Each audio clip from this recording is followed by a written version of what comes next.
قال رب إني دعوت قومي ليلا ونهارا فلم يزدهم دعائي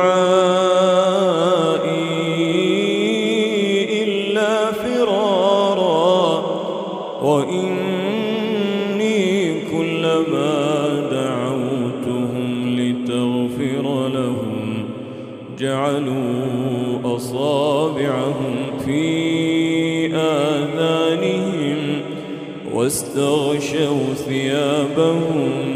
وأصروا واستكبروا استكبارا ثم إني دعوتهم جهارا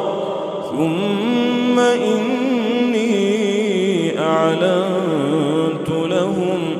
وأسررت لهم إسرارا فقلت استغفروا ربكم إنه كان